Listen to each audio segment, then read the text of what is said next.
de l'onction. Comment fonctionne l'onction? Qu'est-ce que c'est que l'onction? Qu'est-ce qu'on peut apprendre de l'onction? Et pourquoi pour nous, disciples de Jésus-Christ, enfants de Dieu, serviteurs de Dieu, ces sujets de l'onction est intéressant. Aujourd'hui, je vais déjà commencer par dire c'est quoi l'onction et c'est quoi qui n'est pas l'onction. Alors,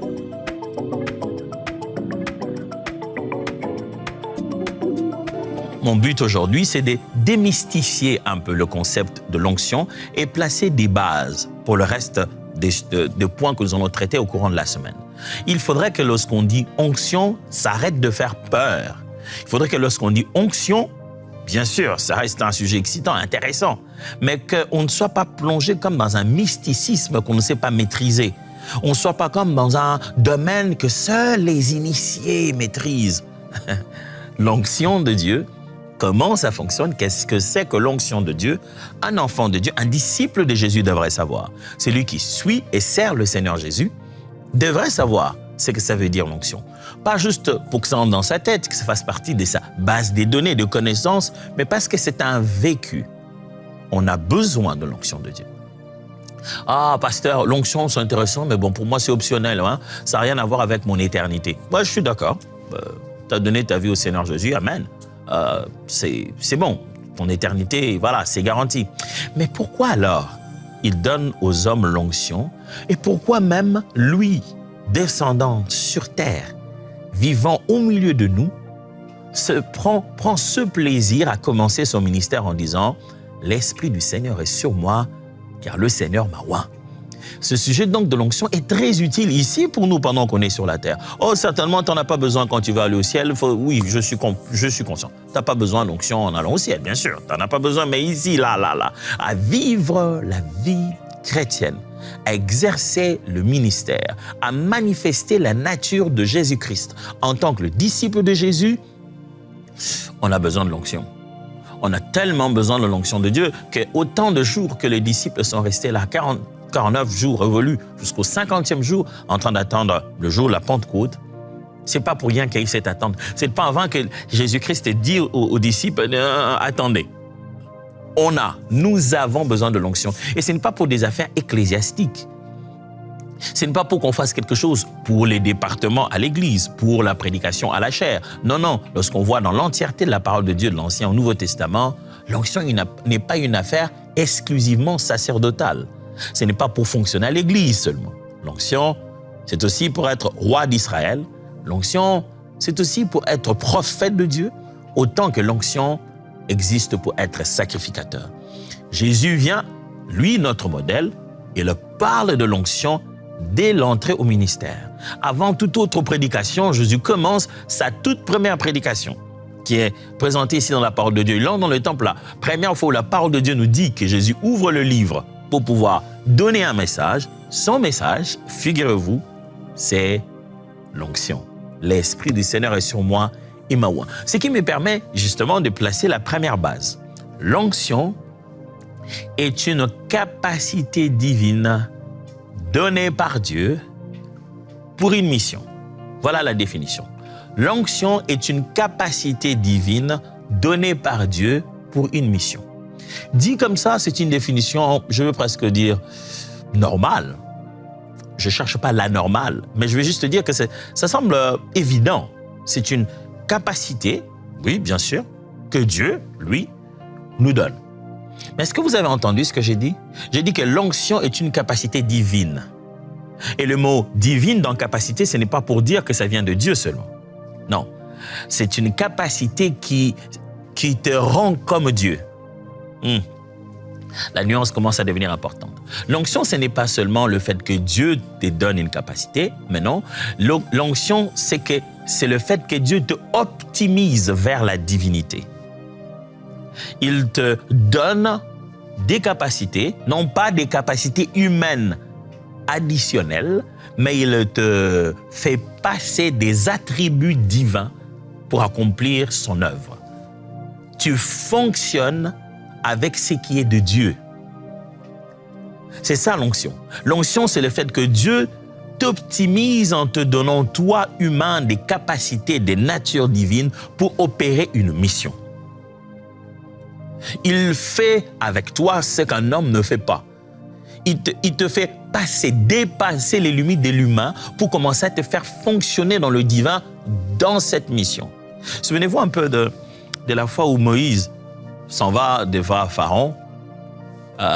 Dieu lui fait une promesse. Il dit, écoute, je te ferai Dieu devant Pharaon et Aaron sera ton prophète. Il dit, pendant que tu seras en train d'accomplir cette mission, devant Pharaon, tu prendras la place que moi j'ai ici devant toi. Et donc, moi je te parle pour que tu aies parlé, eh bien ça sera à toi tu parles à Aaron pour qu'Aaron se mette à parler. Et à ce moment-là, c'est toi qui vas me représenter. Quand Dieu met sur vous l'onction, mes amis, vous ne devez pas blaguer avec. Parce que l'onction est une capacité divine. Pas seulement une capacité de Dieu, mais une capacité des natures de Dieu. C'est pas seulement une capacité que Dieu donne, mais c'est une capacité qui a la nature même de Dieu. Ok, trêve d'explication, lisons les textes. Luc chapitre 4, versets 18 à 21. Voici ce que disent les Écritures. L'Esprit du Seigneur est sur moi, parce qu'il m'a oint pour annoncer une bonne nouvelle aux pauvres. Il m'a envoyé pour guérir ceux qui ont le cœur brisé, pour proclamer aux captifs la délivrance et aux aveugles le recouvrement de la vue, pour renvoyer libres les opprimés, pour publier une année de grâce du Seigneur. Ensuite, il roula les livres, les remit aux serviteurs et s'assit. Tous ceux qui se trouvaient dans la synagogue avaient les regards fixés sur lui. Alors, il commença à leur dire, « Aujourd'hui, cette parole de l'Écriture que vous venez d'entendre est accomplie. » C'est Jésus qui, après avoir été dans le désert, prié, sort du désert rempli du Saint-Esprit, arrive dans la synagogue et il fait cette lecture qu'il a tirée dans le livre d'Ésaïe. Et il se met à lire en disant « L'Esprit du Seigneur est sur moi ». C'est ce que le prophète Ésaïe dit. Et en fin de compte, il dit « Cette parole que je viens de lire s'accomplit aujourd'hui ». Une façon de dire « Le moi qu'il y a dans ces textes, l'Esprit du Seigneur est sur moi ». Le moi là, c'est moi Jésus. C'est ce qu'il est en train de dire. Ce n'est pas moi Ésaïe, mais en réalité, c'est moi. Donc, je suis celui sur qui l'onction de Dieu est descendue. Eh bien, où est-ce qu'il a eu ça? Il a eu ça dans Ésaïe chapitre 61, versets 1 à 2, une partie de ça néanmoins, parce que le reste qu'il cite là-bas se complète ailleurs. Ésaïe 61, 1 à 2. Lisons. L'Esprit du Seigneur, l'Éternel, est sur moi. Car l'Éternel m'a oint pour porter de bonnes nouvelles aux malheureux. Il m'a envoyé pour guérir ceux qui ont le cœur brisé, pour proclamer aux captifs la liberté et aux prisonniers la délivrance, pour publier une année de grâce de l'Éternel et un jour des vengeances de notre Dieu, pour consoler tous les affligés. Ésaïe prophétise et dit « L'Esprit du Seigneur est sur moi. L'Esprit du Seigneur, l'Éternel, est sur moi. » Il dit « L'Esprit de Adonai, Yahweh, est sur moi, car Yahweh m'a oint pour porter de bonnes nouvelles aux malheureux. » C'est ce que Jésus est en train de répliquer, de reciter ici dans Luc aussi.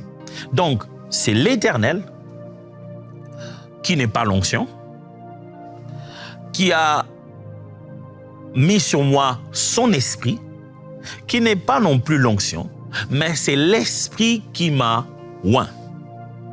C'est l'Éternel qui m'a oint, de son esprit.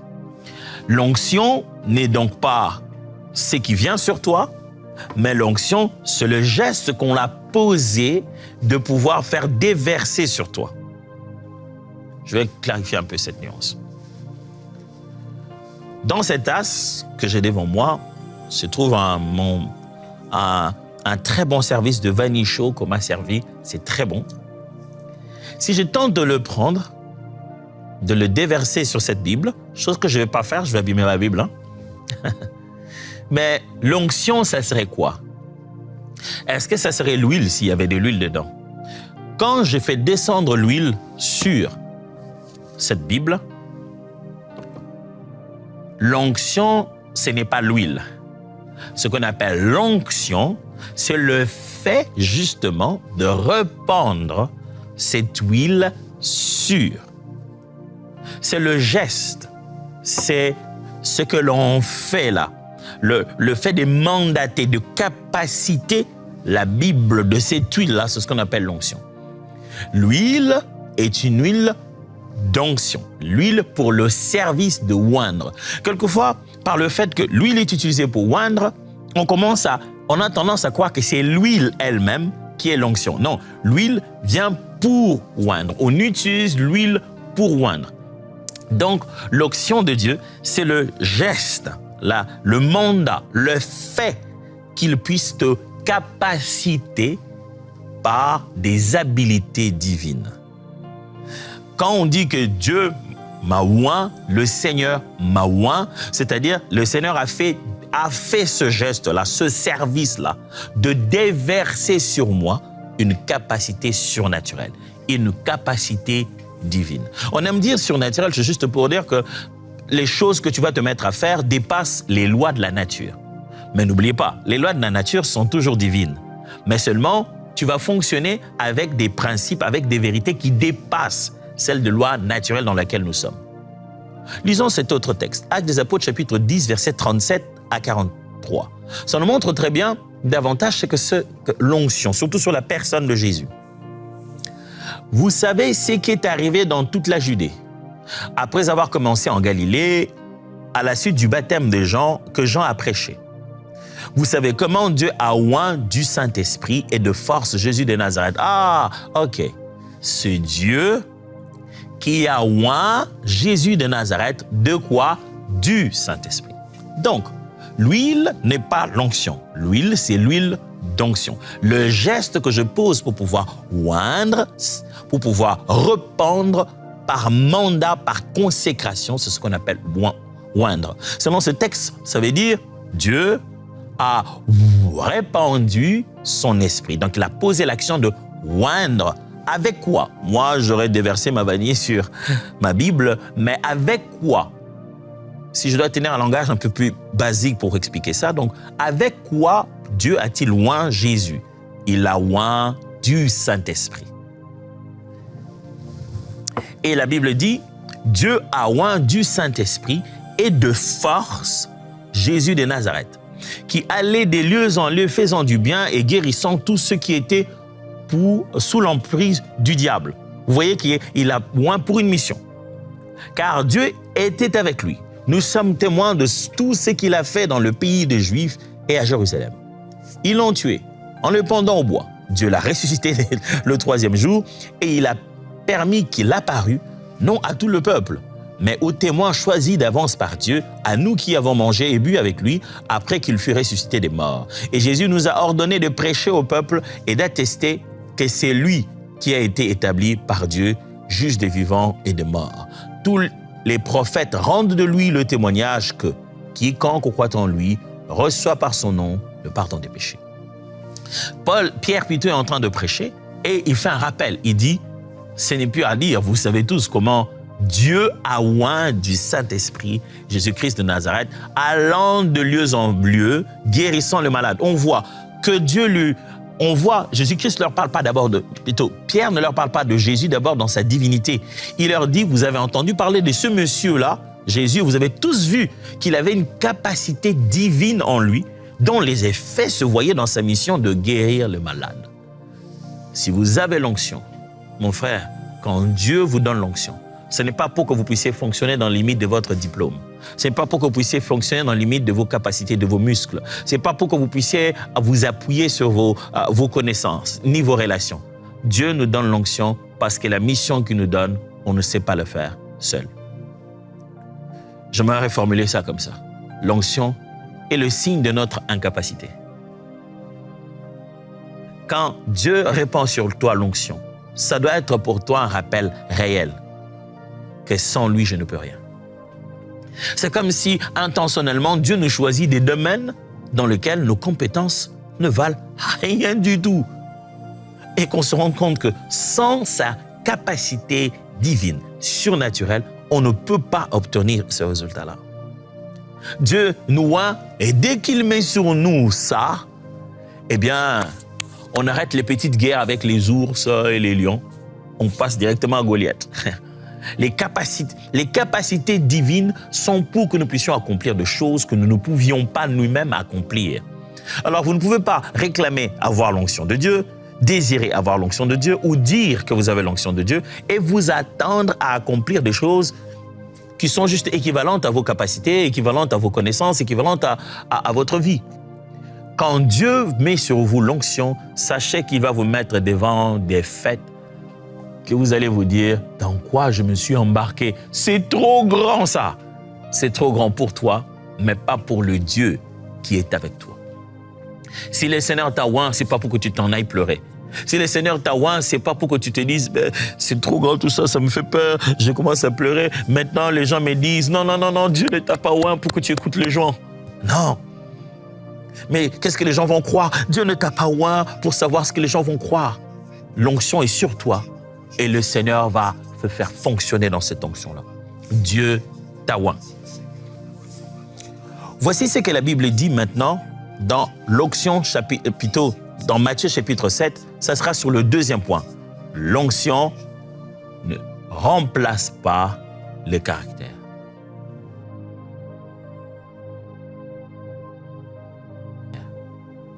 L'onction ne remplace pas le caractère. C'est la deuxième vérité. L'onction ne remplace pas le caractère. Vous êtes oint, ça ne signifie pas que vous n'avez plus besoin d'être.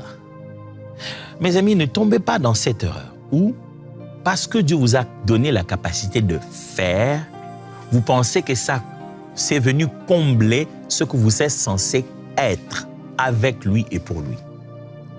J'aime pour justement banaliser le fait, faire rire en disant, dans la Bible, Dieu a oint même des ustensiles.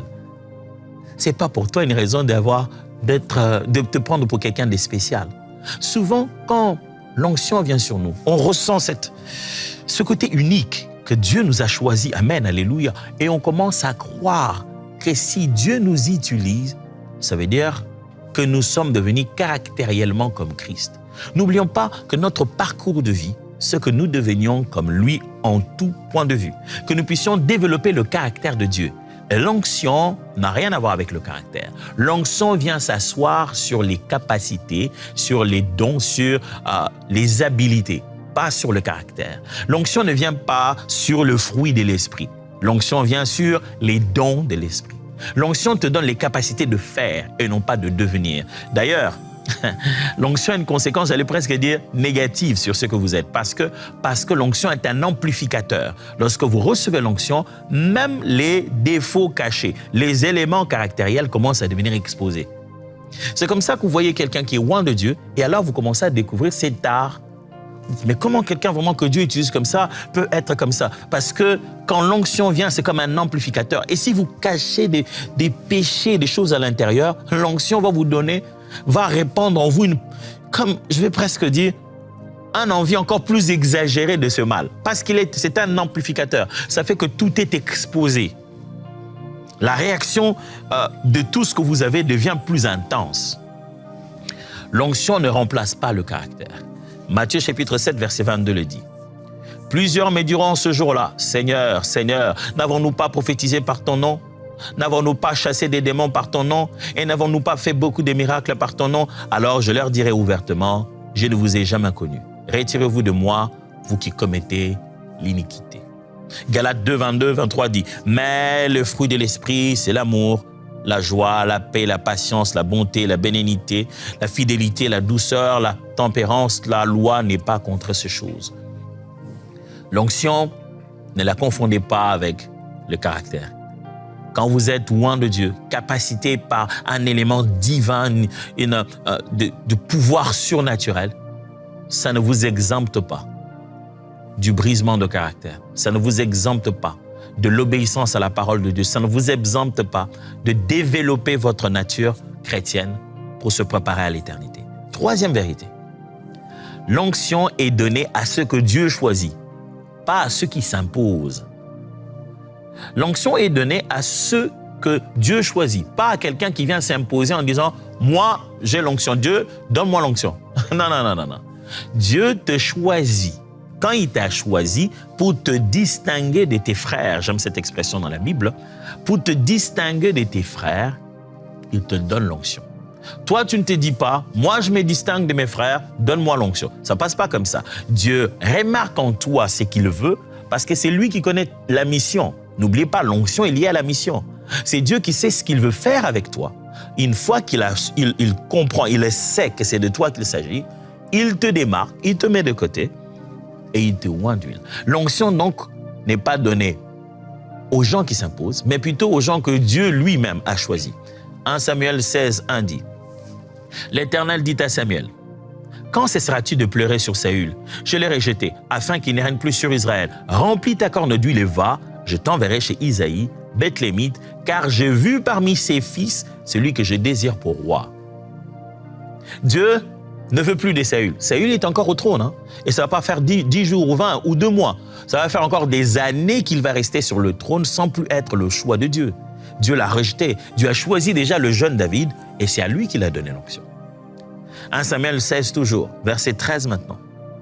Samuel prit la corne d'huile et éloignit au milieu de ses frères. L'Esprit de l'Éternel saisit David. À partir de ce jour et dans la suite, Samuel s'éleva et s'en alla à Rama. Lorsque Samuel finit sa mission que Dieu lui a demandée, il arrive dans la maison d'Ésaïe. Finalement, on attend David. David arrive, il le oint. Au moment où l'onction, l'huile descend sur lui, c'est un signe, un go, un signal pour l'esprit pour dire « Oh, celui sur qui est descendue l'huile, mon opération sur lui doit changer. » Celui sur qui est descendue l'huile, la qualification de ses compétences doit s'intensifier d'un élément divin. Jean chapitre 15, verset 16. « Ce n'est pas vous qui m'avez choisi, mais moi. Je vous ai choisi et je vous ai établi afin que vous alliez et que vous portiez du fruit et que votre fruit demeure, afin que ce que vous demanderez au Père en mon nom, il vous le donne. » C'est clair, mes amis. Ce n'est pas nous qui choisissons où et comment. C'est lui qui nous choisit, qui nous sommes et qu'est-ce qu'il veut faire de nous. L'onction n'est pas donc pour celui qui s'est dit « je vais faire 40 jours et je vais recevoir l'onction ». Pour en faire quoi? Parce que l'onction n'a pas d'utilité s'il n'y a pas une mission. L'onction est pour une mission. Dieu ne va pas te donner une onction avec laquelle tu vas te mettre à te promener. Le Saint-Esprit ne va pas descendre sur toi et te oindre juste pour que les gens sachent que tu as l'onction. Comme ça, quand tu entres quelque part, les gens tombent. Ça nous est arrivé aussi de prier comme ça.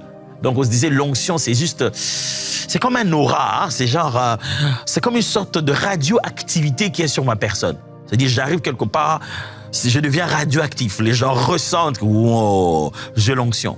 Des fois, tu entres à un endroit, dès que tu vois, les gens tombent. Pour quelle mission? Pourquoi? Quelle est la finalité de ça? Parce que l'Esprit de Dieu est sur moi pour. 4e point. L'onction peut être ressentie, mais n'est pas qu'un ressenti. Très précis.